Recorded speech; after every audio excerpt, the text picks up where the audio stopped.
Coucou et bienvenue dans Pause Clé, le podcast où on papote de films d'animation. Je suis Antoine et avec moi aujourd'hui Léna. Salut. Et Alexandra. Salut. Tu te retiens de rire? Ça commence. Mais lorsque j'ai commencé à chanter et j'ai vu ton regard du mais j'allais commencer à parler, genre pourquoi tu chantes? Pardon. C'est pas grave, t'inquiète pas. Et on va revenir en fait aujourd'hui sur les films et les courts-métrages qui ont été nominés et récompensés dans les grosses cérémonies de 2022, donc les Oscars, les Césars, les Emmy Awards. Et on va commencer tout de suite, sans plus tarder, par Léna. Ouh. Eh bien, moi, je vais vous parler d'un film que j'attendais avec impatience de présenter. J'ai saoulé mes camarades de podcast pour le présenter. Et j'espère être à la hauteur de ce film. Il s'agit du Sommet des Dieux de Patrick Imbert qui est sorti en septembre 2021 et qui fait 90 minutes. Donc voilà pour un peu la trame. C'est donc un film d'animation documentaire adulte, on peut dire, qui est franco-luxembourgeois. Et donc Patrick Imbert, on le connaît notamment parce que c'est lui qui a fait Le Grand Méchant Renard, que nous apprécions particulièrement avec Antoine. C'est un de mes films jeunesse, mes préférés. Voilà, c'est celui qu'on recommande vraiment à tous les enfants après 3 ans, parce qu'avant les écrans c'est bof, mais incroyable. Vraiment très très chouette. Bref, il a aussi travaillé sur Avril et Monde Truqué, qu'on adore. Bah ouais, trop aussi, bien. Et Ernest et Célestine, qu'on adore. Aussi. Que des films que j'ai vus. Oh merde. Surtout que des... C'est trop films trop bien. 3 films trop films. Et donc Le Sommet des Dieux, pour revenir, vous en doutez, je vais toujours remettre ma petite patte de bibliothécaire. Donc, c'est adapté du manga éponyme de Jiro Taniguchi, qui lui-même est adapté du roman de Baku Yumemakura. Et en fait, il y a eu plusieurs adaptations au Japon, mais il n'y a que ces 2 adaptations qui nous sont parvenues à nous. Donc, nous, petits Français, nous connaissons le manga, qui a principalement inspiré les visuels et l'histoire du film. Et du coup, voilà, donc ce manga, il est réuni en 5 volumes qui sont parus en 2000-2003 au Japon et qui sont arrivés en France 2004-2005 chez les éditions Kana. Et c'est très très beau. Il y a une nouvelle réédition d'ailleurs en hardback et tout, trop belle avec le film. Bref, voilà. Je lance ça comme ça. Et donc, en fait, le film se concentre sur les 2 premiers volumes et le dernier. Parce qu'on ne pouvait pas retracer les 5 volumes, c'était trop dense. Non, je pense qu'ils ont lu le début et après ils ont dit voilà, il y a autant de tomes, on va juste lire la fin. Oh, ils montrent que des montagnes, on va prendre les 2 premières et la dernière. Finalement, ça sert à rien ce qu'il y a entre. Quelle drôle d'idée. Et donc, pour le résumé de l'histoire, donc nous allons suivre alors, je suis désolée pour les prénoms. Fukamashi Mokuto, qui est un journaliste de sport en montagne, alpinisme et pas que, qui va un jour au bar se voir proposer la vente d'un appareil photo où on va lui dire qu'il aurait appartenu à l'alpiniste disparu en 1924, Georges Mallory, qui a vraiment existé, et du coup je vous expliquerai un peu plus tard c'est quoi l'intérêt, tout ça. Et que si c'est vraiment son appareil, ça va révéler en fait un mystère important de l'alpinisme aujourd'hui et qui est vraiment réel, c'est pas fictif. C'est que Georges Mallory et son compagnon sont morts au sommet de l'Everest et on ne sait pas s'ils ont monté l'Everest en entier ou s'ils sont morts sur la redescente ou quoi. Et en fait, l'appareil photo pourrait montrer s'ils ont planté le drapeau ou dit qu'ils ont arrivé, parce que à l'heure d'aujourd'hui, encore actuellement, les premiers hommes à avoir atteint ce sommet, c'est un Néo-Zélandais et un Népalais en 1953. Et en fait, pourrait être Georges Mallory en 1924. Donc ça changerait aussi toute l'histoire de l'alpinisme. Donc c'est... Okay. Donc, oui, c'est ce qui est dans le film et tout. Ouais. Voilà, c'est ça. Et donc notre héros va refuser cet appareil photo, puis va vouloir le récupérer et il va se tomber nez à nez dans une altercation entre l'homme à l'appareil photo et quelqu'un d'autre qui va récupérer l'appareil photo et partir. Et notre journaliste va reconnaître que cette personne, c'est Abu Joji, qui est un autre célèbre alpiniste qui, pour lui, est fictif, mais s'inspire d'un autre personnage. J'espère qu'il y a d'autres personnages qui arrivent après pour que tu puisses bien les prononcer c'est dur, comme ça. Oh là là. Ça va être sympa. Et en fait, ça va être une sorte d'enquête presque policière et documentaire, parce que du coup, notre journaliste va chercher à retrouver cet appareil photo, et pour retrouver cet appareil photo, il faut qu'il retrouve Abu. Et du coup, il va retracer toute l'histoire de cet alpiniste sa quête, pourquoi il a disparu, pourquoi il a fui, et c'est quoi cette passion de gravir des sommets, quelle est cette drogue, cette volonté de toujours se surpasser. Et donc, bon, bah voilà, vous avez deviné, hein, moi j'ai adoré. Surprenant. Évidemment. Et ouais, le film a été évidemment applaudi par la critique, puisque, comme Antoine l'a dit, il a reçu le César du meilleur film d'animation en 2022, face à Même les souris vont au paradis et les traversées de Florence. Et il a également reçu les Lumières 2022 en meilleur film d'animation. Oui, c'est vrai. Voilà, très récompensé, très belle critique. Il avait cette semaine 4T dans Télérama. Eh ben. Voilà. Bien. Hein. Qu'est-ce que je peux vous dire pour parler un peu de la production qui, pour aboutir à ce chef-d'œuvre vraiment visuel, ça a été un peu chaotique parce que le projet est en route depuis 2015. Ouais. Ils ont travaillé du coup avec Jiro Taniguchi, mais qui est décédé entre-temps. Bien que, à ce que j'ai lu et compris, il n'avait pas main mise sur le projet, il avait donné son accord et il regardait de loin, il faisait confiance. Mais du coup, il ne verra jamais le final. Et surtout, le plus compliqué, c'est que la phase d'animation a été lancée le lendemain du premier confinement. Ça devait commencer le 18 mars et le 17 mars tombe l'annonce du confinement. Du coup, les chefs de studio ont eu en fait 48 heures pour s'organiser avec une quarantaine d'animateurs et une trentaine d'assistants pour que tout le monde travaille à distance. Après 3 ans à attendre sur le projet, 4 ans à attendre sur le projet, voilà, c'est tombé pendant. Donc c'est toute une production, c'est une production confinée. Ouais, C'est pas mal. C'était assez chaotique parce que alors moi j'étais sur place, j'étais dans la boîte à Folivari. Oui, c'est une production Folivari, Julian Films et Mélusine Productions. Ouais. Et c'est vrai que j'ai vu des laps de temps, genre d'1 an, et en fait je pensais que c'était fini, et en fait non, il y avait des retouches dans tous les sens. Et du coup, quand on l'a vu au ciné, je me suis dit, quel va être le résultat en fait? Parce que je m'attendais à ce que ça soit boiteux vu que la production a été très compliquée. Et en fait, le film est super. Et j'étais vraiment agréablement surpris. Oui, il y a eu beaucoup de réflexions parce que du coup, donc, c'est un film qui se voulait très réaliste. Donc il y a eu un gros travail sur l'acting qui est très très fin des personnages, qui est fait sous Toon Boom. Non, Toon Boom. Toon Boom, mince. Oh mince. Ah, c'est drôle. On la garde celle-là. Boontoon. Boontoon. On dirait mon père. T'étais allé sur WhatsApp? C'est ça. Et du coup, alors je reprends. Et du coup, bon, après ma bourde, le film a été fait en 2D, mais il y a des tests 3D qui ont été faits chez MacGuff et chez Cube. Mais en fait, bon, déjà, ça s'éloignait de la base du manga de Taniguchi, donc voilà, ça les éloignait de la trame principale qu'ils voulaient retranscrire, mais aussi question budget, tout simplement. La 3D coûtait bien plus cher. Et c'est pas plus mal parce que vraiment le rendu 2D est je trouve ça agréable. sublime. Ouais. Le film, il est très très entraînant. C'est au-delà de parler du sport en lui-même qui est l'alpinisme, que nous ne connaissons pas, nous trois, hein, je pense qu'on peut dire. Je suis spécialiste. Non, je crois pas. J'ai eu un regard genre, arrête. Donc il y a toute une forme philosophique sur le dépassement de soi, la quête perpétuelle d'aller toujours plus loin, à s'en mettre à défaut, à en mourir. Le dépassement aussi toujours des hommes qui ont volonté de se hisser au-dessus de la nature, alors que la nature était là avant nous. Et c'est aussi vraiment quelque chose de très poétique. C'est un film très philosophique et il faut pas se heurter en se disant moi un documentaire sur la montagne. C'est pas vraiment documentaire. Sur l'histoire de l'alpinisme quand même. Oui, il y a une partie histoire de C'est très l'alpinisme, riche. mais sinon c'est. Je sais pas, à mon avis, tu tapes sur Google, il doit y avoir marqué drame, comme un peu absolument 75% Non, des parce que films. film d'animation, il y a juste film d'animation. Oui, parce Oui, que c'est c'est vrai que. L'animation, ça peut pas être drame. Bah ni non, humour, en même temps, c'est un genre, l'animation. Voilà. Alors, on le voit bien là avec les sélections qu'il y a eu.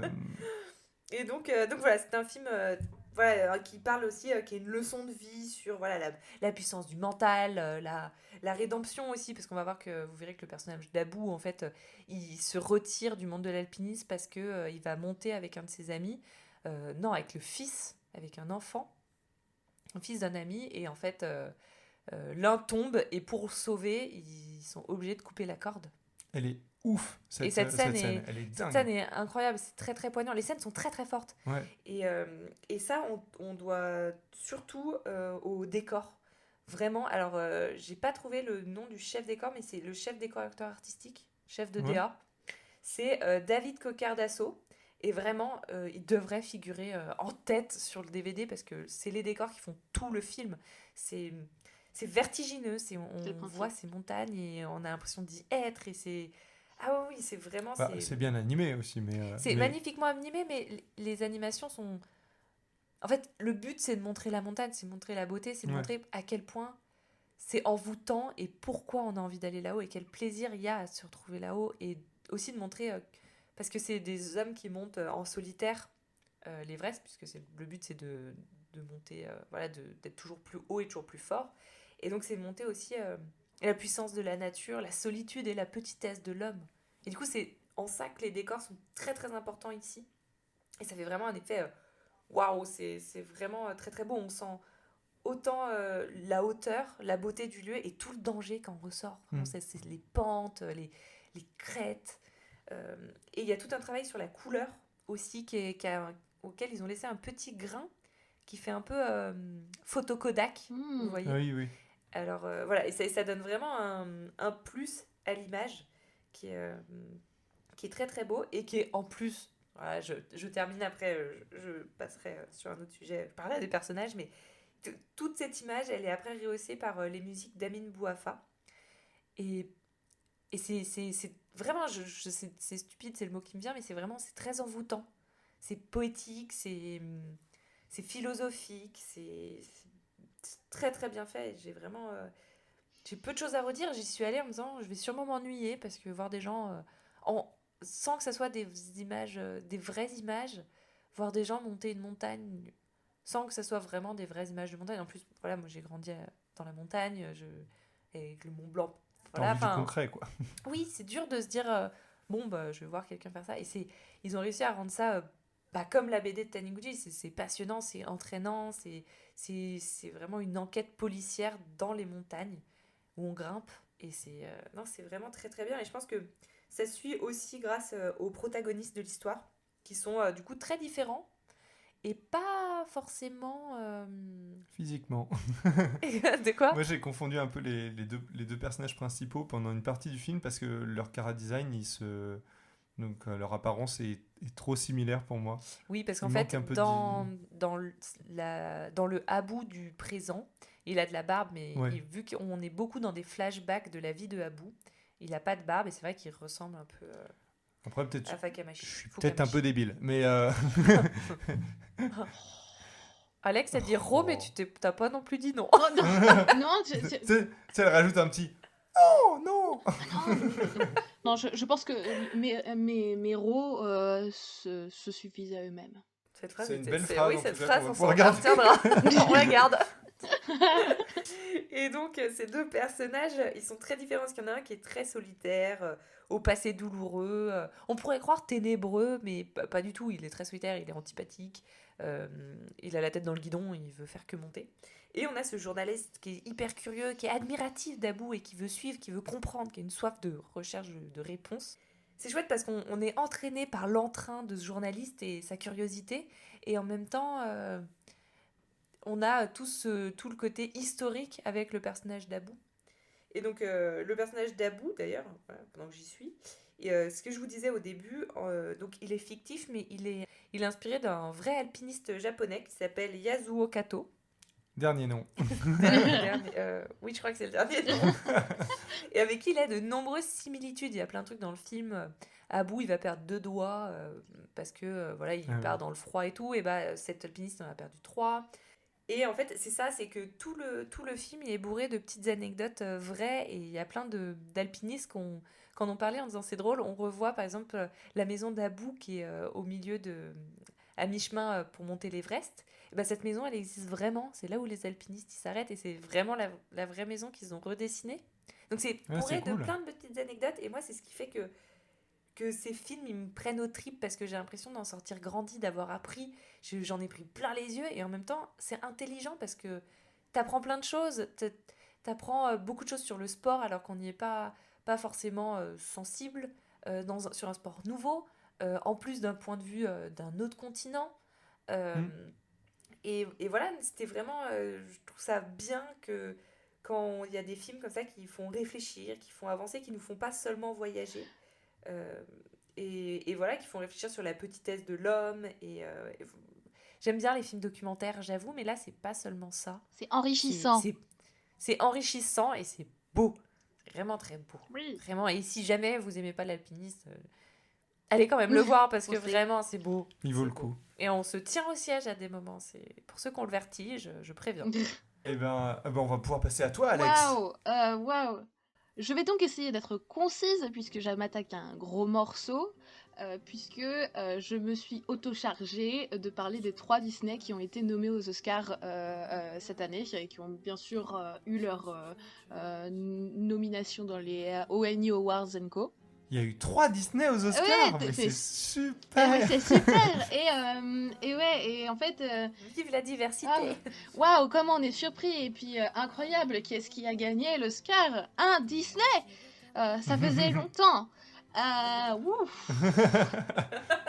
Tiens, bah attends, je vais d'abord, avant de commencer ma partie, je vais faire une petite liaison parce que il n'y a pas qu'aux Oscars qu'on se fout de la gueule de l'animation, il y a aussi au César.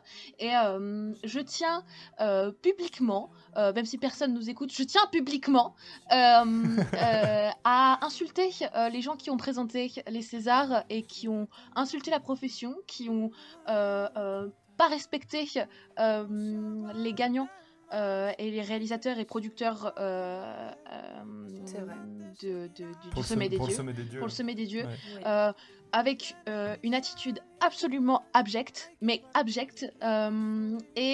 J'étais gêné. C'était hyper gênant. Non, pour moi, c'est même pas gênant. Moi, j'ai trouvé ça révoltant. Et un autre truc révoltant, c'est Disney, bien sûr, aux Oscars. Et en fait, le truc, c'est que... Donc, je commence mon morceau, et quand je commence à préparer l'émission, comment ne pas taper sur Disney? Parce que c'est difficile, en fait, aujourd'hui, de ne pas taper sur Disney. C'est eux qui ont le monopole, c'est eux qui font, qui font couler des boîtes, et en plus, ils sortent des films. Mais c'est eux qui ont le monopole des Oscars, c'est eux qui ont d'ailleurs supprimé les prix du court-métrage, prix du court-métrage documentaire, prix du court-métrage d'animation, etc. Ce sont des prix qui n'ont pas été remis en direct. Mais par contre, ils ont bien passé We Don't Talk About Bruno alors qu'elle n'était pas nommée dans la catégorie chanson. Donc on se demande d'où sort le temps. Et puis par ailleurs, c'est vrai que du coup, vu qu'on est intelligent aussi, on fait remettre le prix en animation à 3 actrices qui jouent des princesses Disney dans des live-action et qui présentent la catégorie en expliquant que oui, en même temps, les parents, ils en ont marre de regarder ces films d'animation et que ça doit leur casser les oreilles et que c'est vrai que l'animation, c'est pour les enfants. Voilà, c'est tout pour moi. À part ça, il y avait Flic qui était nommé, qui était un documentaire pour adultes. Ouais. Voilà, C'est vraiment c'est un mix entre, pour faire grossièrement, c'est un mix un peu entre, Les Hirondelles de Kaboul et Valse avec Bachir. Je trouve. Et effectivement, c'est là, du coup, je trouve que les Annie Awards, vu que c'est concentré sur l'animation, je trouve que leurs catégories sont vachement plus intelligentes. Oui, bah oui. C'est-à-dire que les Disney vont, par exemple, être dans une catégorie qui est plus familiale, je trouve, que dans des films. Et après, il va y avoir des... Alors, je sais plus comment ça s'appelle. Oui, t'as les films indés, Ça laisse de la place aux autres, en fait, Oui, de la c'est ça. visibilité surtout, à toutes les catégories qui existent dans le film d'animation. Tu mets Flea et Encanto, à quel moment? Oui, ça n'a rien C'est à ça. Ça voir. n'a rien à voir, Oui. mais rien à voir. Voilà, et donc du coup, c'est vrai que, comment ne pas taper sur Disney? Et j'ai trouvé un angle d'attaque pour éviter de leur taper dessus, parce que, de fait, les 3 films qui ont été nommés aux Oscars cette année, à savoir Raya et Le Dernier Dragon, Encanto et Luca, qui est une production Pixar, sont des films auxquels on peut trouver beaucoup de qualité et qui témoignent d'une tendance qui, je pense, est importante de souligner aujourd'hui et qui me donne de l'espoir pour le monde de l'animation. Parce que ce sont des films qui essayent des trucs. Pour faire un résumé rapide, Raya, qui est sorti en mars 2021, c'est réalisé par Carlos Lopez Estrada et Don Hall. Luca, c'est réalisé par Enrico Casarosa, qui est italien, et c'est sorti en juin 2021. Les deux ont eu des sorties Disney+, et le dernier, Encanto, a une sortie en salle le 24 novembre 2021, et est réalisé par Byron Ward et Jared Bush. Pour résumer les trois films, donc Raya, c'est sur l'histoire d'une princesse guerrière qui doit sauver son pays et son peuple, et qui donc part à la recherche d'un dragon, le dernier dragon, et donc du coup elle se lie d'amitié avec ce dernier dragon parce qu'elle elle le trouve très rapidement. Et ensemble elles doivent sauver les déséquilibres entre les peuples de leur région et apprendre à faire confiance. Waouh. C'est très Super. important. Genre, Je suis au emballé. cas où, genre, si vous aviez pas compris, ça doit être dit au moins 72 fois dans le film, hein, donc voilà. Ça me fait Jamais peur. vous passez à côté de la morale. Ouais, c'est ça, genre, si vous passez à côté, en fait, vous avez pas regardé le film, et je comprendrais aussi, mais voilà.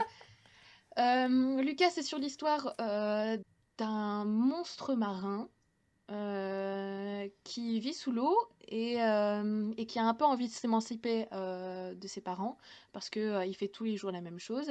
Et donc Lucas fait la connaissance d'Alberto et tous les deux partent explorer la terre ferme et Lucas il se rend compte qu'il aime plutôt bien ça. Donc c'est sur comment il s'épanouit sur la terre ferme et comment il l'explique à ses parents. Ok. Si le message caché de ce film, qui n'est pas très assumé par Disney, mais qui pour moi est tellement évident, n'est pas encore passé, voilà, c'est sur l'histoire de deux petits garçons qui s'aiment beaucoup. D'accord. Enfin, deux jeunes garçons qui s'aiment beaucoup.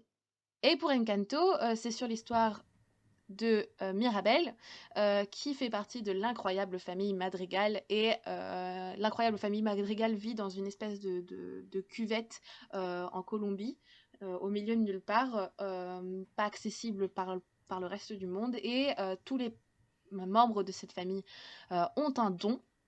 Et ce don leur sert pour aider leur communauté. Sauf que Mirabel n'a pas de don. Donc elle doit trouver sa place. Ah bah, comme c'est surprenant. Elle doit trouver sa place dans cette famille où elle est l'outsider, on va dire ça comme ça. Et aussi super intéressant, voilà, niveau relation familiale, c'est plutôt juste, je trouve. On peut tous s'y retrouver un petit peu dedans et avec un très beau message aussi. Donc voilà. De manière générale, les réalisateurs de ces trois films, ce sont des habitués de Disney. Ils Ouais. sont là, ils sont dans le paysage Disney depuis au moins 10 ans, au moins. Ce sont des yes man, ils savent comment fonctionne la machine, on va dire ça comme ça, ils ont un cahier des charges, de toute manière ça marche comme ça, hein, Disney ça a un cahier des charges, ça doit respecter certains codes esthétiques, ça doit respecter certains codes de scénario et des choses comme ça, et donc du coup, il y a toujours, enfin, on considère qu'il y a toujours très peu de marge pour un Disney pour tenter des trucs. Et pourtant, ce sont des films qui tentent des trucs. Parce que, moi, pour être honnête, j'ai apprécié les trois films, beaucoup moins Raya que les deux autres, mais les souvenirs que j'ai de Raya sont, c'est que il y a des idées de mise en scène, il y a des idées de montage, il y a des idées pas de cadrage, mais juste de découpage de scènes et d'effets qui sont nouveaux et qui rythment le film de manière super nouvelle et c'est super rafraîchissant. Ok. Avec l'utilisation de split screen ou des choses comme ça. L'animation est ce qu'elle est, elle est magnifique. Je veux dire, genre, en fait, Bah oui, ils ont à quoi, ils sont c'est ça, qualitatifs, hein. en fait, c'est pas à quoi ça sert de commenter l'animation chez Disney. Ça sert à quelque chose dans le sens où, on le verra plus tard sur Luca, il y a des choses qui sont faites, mais quand on parle de Raya ou de Encanto, je veux dire, c'est sublime. Je trouve les directions artistiques et les lumières surtout très artificielles. Et Ouais. donc, moi, ça me frustre parce que j'aime bien le naturalisme. Donc, ce sont des films qui sont plastiquement très très beaux. Y a rien à dire, enfin, Oui, y a ils ont rien le à dire là-dessus. budget, ils ont la Ils ont le qualité, budget, ils c'est ont les ça. Donc, moyens. en fait, c'est encore heureux, on va dire ça Mm. comme ça. Ouais, ouais. Oui, oui, oui. Mais malgré le cahier des charges qu'il leur est imposé, Raya se démarque par son montage et son rythme je trouve, a le mérite d'être noté. Je veux dire, le scénario est très convenu. Je trouve que la morale est un peu comment dire, martelée. Je trouve que oui, en matière d'écriture, Raya est vraiment pas le meilleur. Comment j'en sais, c'est assez pauvre. Niveau caractère design, Oh, c'est une euh, En catastrophe. fait, on voit vraiment qu'il y a un potentiel jouet derrière, surtout mais pour bien sûr, Raya. oui, oui, Bah, oui. Et le puis, dragon, il faut le c'est dire, une hein, catastrophe. c'est la reine des neiges en dragon. Ouais, ouais, C'est ouais. C'est hallucinant. vraiment. C'est C'est le potentiel commercial, il te Et, crache aux yeux, quoi. Ouais. c'est Enfin, ça. Et en fait, au niveau des caractères design des humains, il y a des formes très variées, il y a des tailles très variées. Donc du coup, en fait, ça fait que le caractère design est riche et en même temps, la tronche du dragon, je trouve que c'est indécent. Et en plus, quand tu regardes les concepts et le travail des artistes derrière sur le design du dragon, il y avait un très grand potentiel de quelque chose de très léché et de très ambitieux. Et en fait, finalement, t'as Elsa en dragon et c'est juste. Ouais, ouais. Je n'irais pas Ouais, jusqu'à ouais. dire que c'est pathétique parce que c'est vraiment méchant. Et là, à ce moment-là, je deviens médisante, mais c'est pas à la hauteur Mais c'est de ce c'est qu'on un attend. problème, qu'on peut retrouver aussi dans Encanto, où moi, le jeu, c'était je voyais l'affiche et je retrouvais les personnages dans les Disney et les Pixar. ouais, ouais, c'est vrai qu'on a fait ça. C'est incroyable. Tous ces Et caractères pourtant, design ont déjà c'est été faits dans d'autres films, quoi. Et Je suis pourtant, pas c'est d'accord. beau Enfin, pas et t'as tous, envie. mais Les couleurs sont sympas, ça a l'air joyeux, mais c'est vrai que, ouais, non, les caractères design, l'ambiance, C'est pour tout ça. rappelle d'autres Disney, quoi. C'est pour ça, c'est que donc du coup, oui, Disney a un cahier des charges et donc du coup, comment ils s'en émancipent, comment les réalisateurs s'émancipent de ce cahier des charges pour Encanto, si on reste chez Disney et on parlera de Pixar après, pour Encanto, moi je considère que le cahier des charges, d'une certaine manière, il sort par la mise en scène parce qu'en fait, c'est Encanto, c'est chanté, c'est une comédie musicale. Les musiques sont composées par le très très saint Lin-Manuel Miranda. Voilà, amen. Et en fait, ce qui est intéressant avec Encanto, c'est que donc du coup, ils ont un bagage musical très riche. Et comment mettre en scène des chansons comme ça. Et à ce moment-là, moi généralement, en plus, j'ai tendance à reprocher aux films Disney de faire des clips. Ce que je trouve intéressant dans Encanto, c'est qu'en fait, le côté comédie musicale et hommage à la comédie musicale est assumé. C'est-à-dire que je retrouve beaucoup d'Hamilton et de mise en scène d'Hamilton, donc théâtrale, euh, dans la mise en scène des chansons d'Encanto et je trouve ça pertinent. En fait, d'ordinaire, j'aurais trouvé ça un peu surfait, mais en fait, la trame artistique est assumée et donc du coup, ils y vont à fond et je trouve que c'est super. C'est pas frais, c'est moins ouais. rafraîchissant que ce que je peux aimer chez Raya, mais C'est cohérent. c'est cohérent et c'est assumé en fait. Et le film s'assume et c'est ça que je trouve assez bien. Euh, En plus, il est comment? De par son scénario qui est un huis clos, parce que Encanto c'est un huis clos, on est sur quand même quelque chose de très euh, ambitieux scénaristiquement et le film tient ses promesses et pour le coup si c'est le moins original des trois c'est un bon Disney et ça fait longtemps que j'ai pas vu un bon Disney. Oui, c'est Ok, vrai. bien vendu, bien vendu. Ça fait longtemps que j'ai pas vu un bon Disney, c'est-à-dire que je suis la première frustrée et en fait, Encanto c'est une idée originale, incroyable, parce qu'il y en a plus beaucoup des idées Ouais, c'est clair. originales. Et en fait là c'est ça qui est chouette, c'est que les 3 films qui sont aux Oscars, ce sont des idées originales, ce sont des scénarios originaux, donc du coup enfin que demander de plus. Et Encanto est juste le moins ambitieux, c'est donc celui qui a eu l'Oscar évidemment. Mais il fait très bien le taf et ça faisait longtemps que Disney n'avait pas aussi bien taffé. Ouais. Donc voilà. Et pour Et, Lucas? et pour Lucas, Lucas c'est mon préféré. Et pour le coup, du coup, ça va me permettre de rebondir sur juste Pixar de manière générale et la direction que prend Pixar en ce moment parce que je trouve ça merveilleux.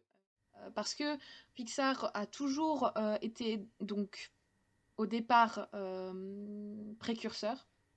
Et puis ensuite, dans les années 2010, avec les suites qu'ils ont commencé à faire et le retour de leur de la franchisation de leurs histoires, je trouve c'est devenu ennuyeux. Ils avaient des propositions intéressantes, mais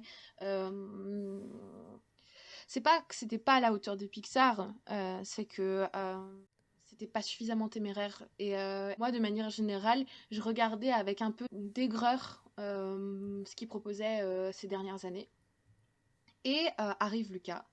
Et Lucas est absolument merveilleux. Mais vraiment, j'ai pas envie d'être trop de survendre le film, mais techniquement, le style d'animation, c'est super nouveau. Et en fait, c'est là qu'on revient à du Pixar précurseur. C'est-à-dire qu'en fait, que ce soit avec Luca ou avec Turning Red, il y a un essai de style qui est complètement nouveau et qui sort justement d'un cahier des charges qu'on pourrait avoir sur ce type de production et qui donc du coup en fait permet aux artistes de créer du cartoon et de revenir au cartoon au lieu du photoréaliste qu'on pouvait trouver dans Soul par exemple.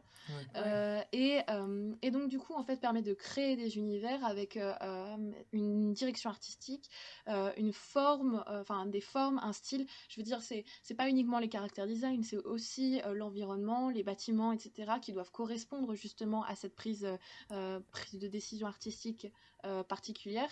Et donc en fait on se retrouve avec un film qui est non seulement super mignon parce que au niveau du scénario c'est juste adorable, y a rien à dire. En plus l'histoire, enfin le film passe cool tout seul littéralement. Ça se passe au bord de la mer.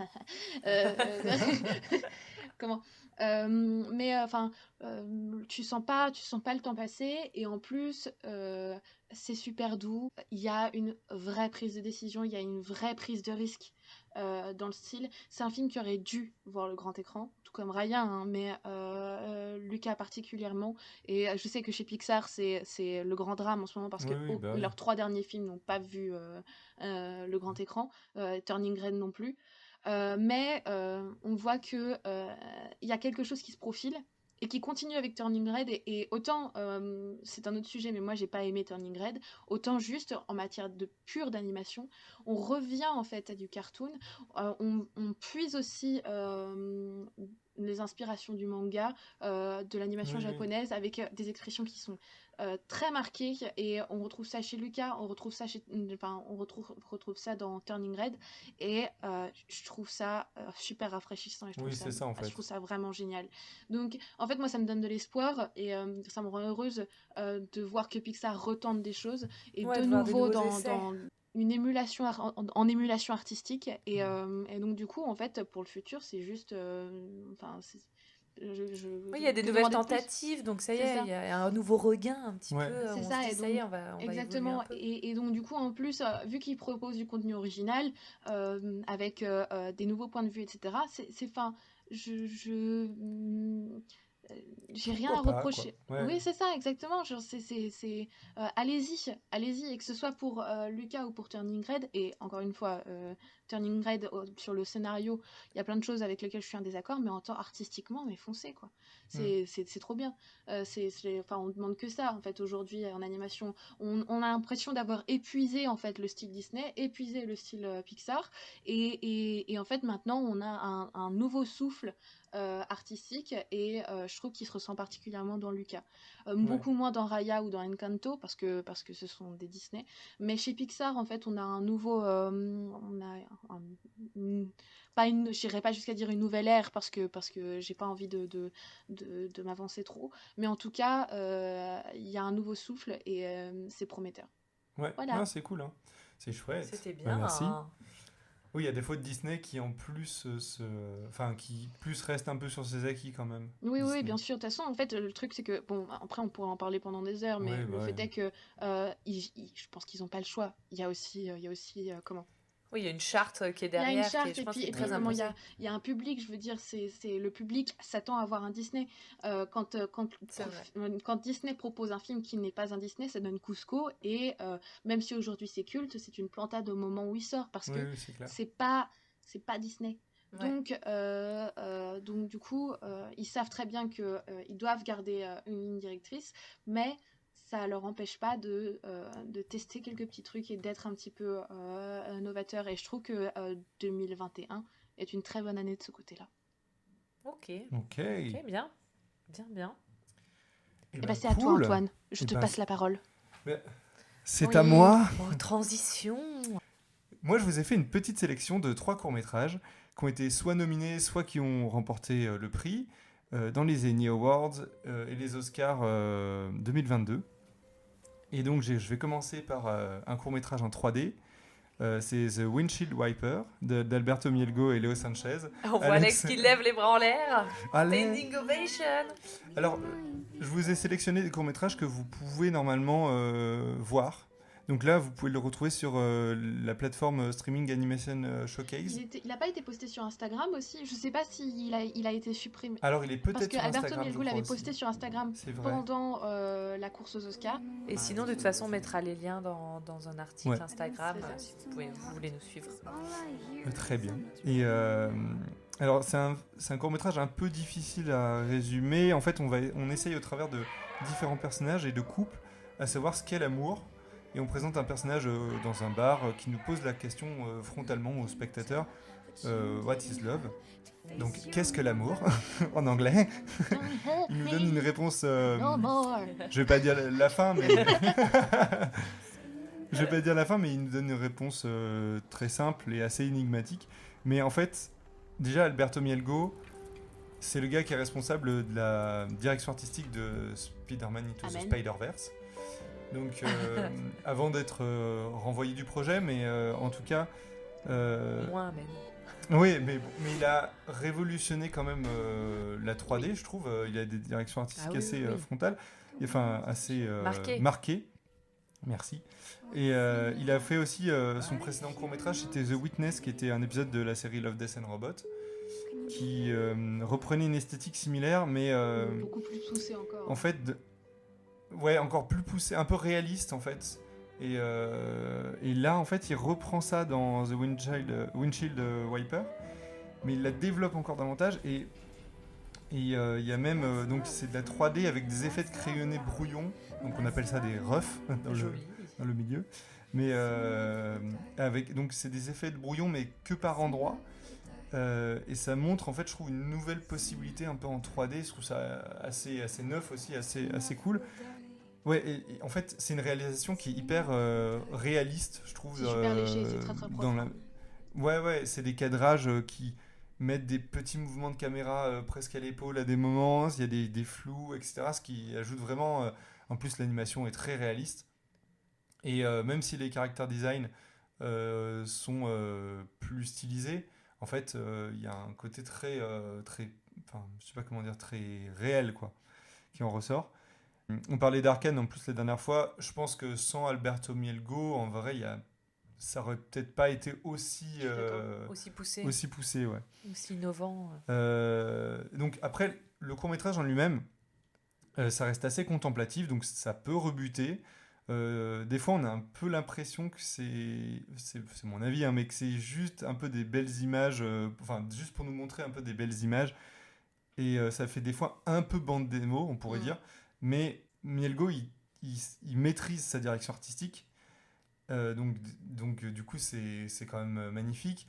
Et au-delà de ça, il y a des situations qui sont assez cocasses, il y a des images qui sont assez marquantes, et du coup c'est assez chouette à voir.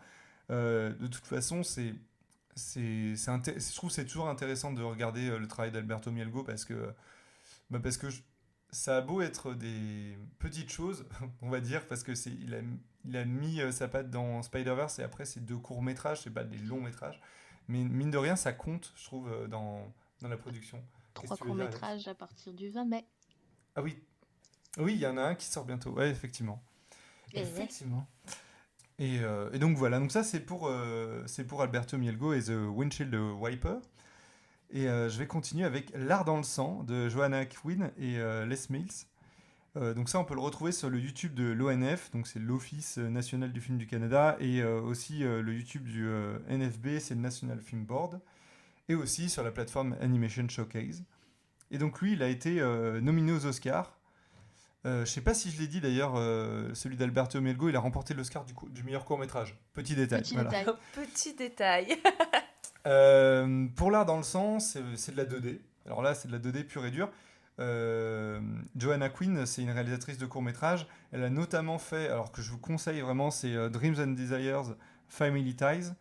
Et en fait, ça raconte l'histoire d'un mariage, mais un mariage assez populaire. Ça tourne énormément, et en fait c'est une animation traditionnelle, pareil un peu rough, donc on voit pas mal de coups de crayon, etc. Et on ressent... souvent il y a beaucoup de relief dans ces animations. Ouais, c'est ça en fait. C'est hyper agréable. Et c'est un court-métrage où on s'y identifie beaucoup, parce que du coup il y a plein de personnages je sais pas, d'oncles, de machin, de familial qu'on retrouve en fait dans nos schémas familiaux aussi. Bref, Les Mills en tout cas... il était au scénario pour le précédent court-métrage, et il l'est aussi pour celui-là. Et en fait, les 2 réalisateurs nous expliquent les obsessions étranges et parfois morbides d'une famille. Et Queen, elle prend beaucoup exemple sur sa propre vie, sur ses propres obsessions, genre la petite fille, elle va dessiner partout sur les murs, elle va aussi essayer de trouver sa place en fait dans sa famille, en quoi elle est bonne, en quoi elle est forte. Elle se pose des questions sur comment je vais réussir ma vie ou pas. Et donc, ouais, l'animation, vraiment, tu ressens les volumes, les déformations des corps. On sent que... Alors, en fait, on voit le personnage donc de la petite fille qui est adulte après, et qui dessine son mari à poil. Enfin, c'est hyper drôle. En fait, on sent que c'est d'après croquis, en fait. On sent qu'elle a dessiné beaucoup, et qu'elle a pris ces poses-là et qu'elle les a retranscrites dans le court-métrage. Donc c'est hyper intéressant, et c'est hyper... C'est un peu une autobio du coup ou C'est un peu autobiographique, du coup ça reprend un peu des éléments de sa vie. Okay. Après je pense qu'il y a des choses un peu inventées, ou ils partent un peu plus loin, mais voilà. Les expressions aussi sont dingues, on sent le travail donc, du coup, d'observation des gens, leurs attitudes, etc. Et il y a aussi une réelle volonté de faire rire. Et c'est réussi. Du coup, je trouve que ça fait du bien, parce que, mine de rien, des fois, les courts-métrages, comment dire, ça peut être un peu,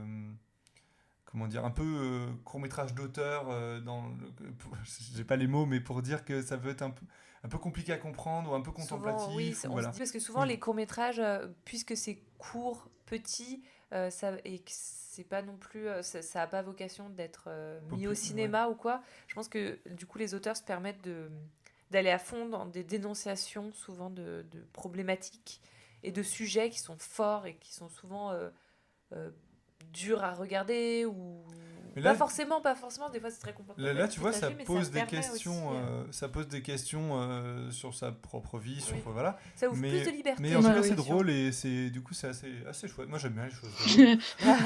on aime l'humour. J'aime rire. Je suis comme ça.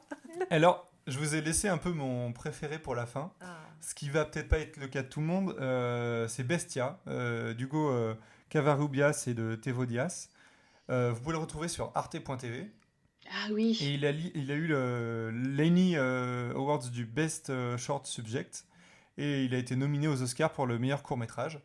C'est un court-métrage en stop motion. Forcément. Hugo Covarrubias, il a été animateur, directeur artistique et il est aussi réalisateur. Il est chilien. Il a fait plusieurs séries en fait et courts-métrages. Il a bossé sur plusieurs épisodes, etc. Et Tevo Diaz, c'est le producteur. Et en fait, l'histoire de Bestia, elle est inspirée de faits réels. Hugo Covarrubias, il reprend en fait un fait divers, on va dire, mais qui s'est passé au Chili. En fait, c'est durant la dictature militaire. Il y avait des centres de torture qui étaient dirigés par une police secrète et il y a plus de 100 personnes qui ont disparu entre 1974 et 1975. Joyeux. J'adore rire. Et Ah oui. celui-là, celui-là, c'est vraiment Non. pas la même ambiance, hein. Et en fait, cette histoire, il y a Ingrid Holderock qui a travaillé du coup là-dedans et on n'a jamais pu prouver en fait son implication. Et elle est morte en 2001 sans qu'elle ait été jugée. Et elle avait des origines, best origine, Allemagne nazie. Yay. Et elle est connue pour en fait ne pas avoir d'expression faciale. Et en fait, Wow. l'idée de génie de ce court-métrage, c'est en fait, vu que c'est de la stop motion, les personnages, notamment le personnage principal, parce que c'est vraiment, on va se focaliser beaucoup sur elle tout le film, elle est en poupée de porcelaine. Et du coup, ça fige Ah oui. un visage qui est inexpressif et en même temps renfrogné et rappelle du coup aussi son côté européen de l'Est, enfin européenne de l'Est avec les poupées de porcelaine. Et en fait, on nous montre cette femme qui a son train-train quotidien, sans encombre, mais on comprend grâce à la musique, l'ambiance, la réalisation qu'il y a quelque chose qui cloche. On en est rapidement très sûr, hein. Je pense qu'à partir du premier rêve, on se dit « Ok, elle est dingo !» Très bien. On n'aimait déjà pas les poupées de porcelaine avant, alors franchement. Alors là. L'ambiance, elle est froide, on ressent vraiment un malaise. Et c'est quelque chose que j'ai jamais vu en stop motion. Alors, peut-être que ça existe, mais en tout cas, j'ai été vraiment bluffé parce que la stop motion permet en fait d'avoir un recul des fois sur une petite vie. Ça peut isoler un peu de cette espèce de maison de poupée, en fait. Et là, c'est ça, mais en glauque. Ah, Et c'est en... vrai, c'est vrai. Et c'est incroyable. Et du coup, tu as en même temps une distance, en même temps, en fait, tu suis sa vie, ses petites habitudes, etc., son quotidien. Et c'est dingue. Le rythme, il est hyper bien géré. Ça monte au fur et à mesure. Au début, c'est assez calme et tout. Et il y a une scène. Souvent, on dit qu'il faut un peu une scène marquante dans un film pour en fait s'en souvenir et se dire ah, cette scène-là, elle était dingue. Il y a une scène avec son chien. Je ne dis rien. Vous la verrez pour ceux qui ont envie de la voir. Elle est mémorable. J'ai jamais vu ça dans un film et encore moins dans un film d'animation. Ça dure pas longtemps, mais c'est incroyable et en même temps c'est supportable parce que c'est de la stop motion. Enfin, je trouve ça assez dingue. Alors que c'est normalement hyper à regarder. Hyper cru. Vraiment, ouais, c'est frontal. C'est. Le bruit veut tout dire. Ouais. C'est très imagé. Alex est statique. Voilà, ouais, je laisse un petit suspense comme ça. Vous pouvez le regarder. Moi, c'est celui qui m'a le plus marqué et c'est celui qui m'a le plus plu. Notamment pour ça. Il y a aussi Easter Eggs d'Animal Tank et Brecht Van Estland que vous pourrez retrouver sur arte.tv. Et il y a Ruby ou Ruby tombé C'est trop du nid, mignon, je l'ai dans le vu, il titre est trop français. mignon, il est adorable. Qui est sur Netflix. L'histoire est pas transcendante, mais période de Noël pour les enfants, stop motion, super chouette, ça fonctionne super bien. Et la On adore, lumière, adapté en petit album la jeunesse. gestion Ouais. de la lumière dans ce court-métrage, c'est hallucinante. Ouais, Hallucinante. c'est Ouais, vrai. ouais, ouais. C'est Ouais. hyper tendre. Et j'ai bien aimé aussi Précieux de Paul Mas, qui est aussi en stop motion, mais qui est plus disponible en ce moment, qui était sur YouTube, je crois. Mais voilà. Bref, quelques courts-métrages qui sont possibles à trouver. Donc, pas d'excuses. Mhm. Allons découvrir Oui. tout ça. Et voilà. C'est très intéressant parce qu'on parle rarement en plus des courts-métrages. Ouais, c'est un peu l'occasion. et oui, c'est vraiment l'occasion de montrer. Et puis les différents genres qu'on peut faire, Ça. les différents styles. J'ai pris aussi. 3D, 2D, stop motion. Amen. Comme C'est ça. très bien. Mais non, Ouais, et vraiment, puis, très non, intéressant. enfin, on oublie on n'oublie pas parce que nous c'est notre dada, mais peut-être que le public oublie plus souvent que c'est dans les courts-métrages, que ce soit en live ou en animation, que les réals se font le plus plaisir, ils ont le plus de marge, et donc du coup ils ont Ouais. beaucoup plus de possibilités de créer et de proposer quelque chose, et donc du coup c'est toujours la catégorie qui est la plus riche généralement. Ouais, ça prend vachement de Ouais. risques. Ouais, ça donne beaucoup de liberté. Ouais, c'est très très chouette. Alors on n'a pas parlé des Mitchell contre les machines ou de Flea, ou il y a plein de choses, plein de films dont on n'a pas parlé. Donc après, si vous voulez dire votre avis en commentaire ou quoi, vous pouvez, c'est là pour ça. Moi, je terminerai sur c'est les Mitchells qui auraient dû gagner l'Oscar cette année, et ils se sont vengés aux Annie Awards, donc grand bien leur face. Oui, la justice, voilà. C'est pas un film qui est parfait, ça prend des risques. On sent que c'est un peu le cul entre deux chaises. En même temps, c'est plaisant à regarder. Mais Et puis voilà, oui, puis c'est d'actualité. Ouais. L'histoire, Oui, et puis et juste ouais, le récit. est graphiquement, d'actu. ça propose aussi quelque chose de nouveau, donc du coup, quelque chose de Exactement. nouveau, c'est. Ouais. Qu'on aime C'est ou ça. qu'on n'aime pas, mais c'est un peu C'est ça. innovant, quoi. En Ouais, tout cas, il y a c'est de la ça. recherche. Oui, c'est ça. Voilà, bah, merci auditeuristes de nous avoir écoutés. Merci. Merci à vous deux. Merci Antoine. Bon, bah, merci. Dites-nous du coup, en fait, quel film pour vous aurait dû gagner, si voilà, s'il y en a qui vous ont plus que d'autres, s'il y en a que vous avez été déçus, s'il y a des courts-métrages que vous avez vus.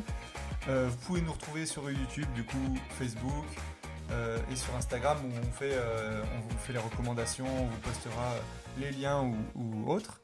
Oui, tout ce qu'on a abordé au cours de l'émission. Et- Voilà. N'hésitez pas à nous rappeler si jamais on en oublie de poster des trucs, ou n'hésitez pas aussi à nous contacter de manière générale, on est sympa, Ouais, Oui. c'est clair. Non, c'est On clair. aime bien parler.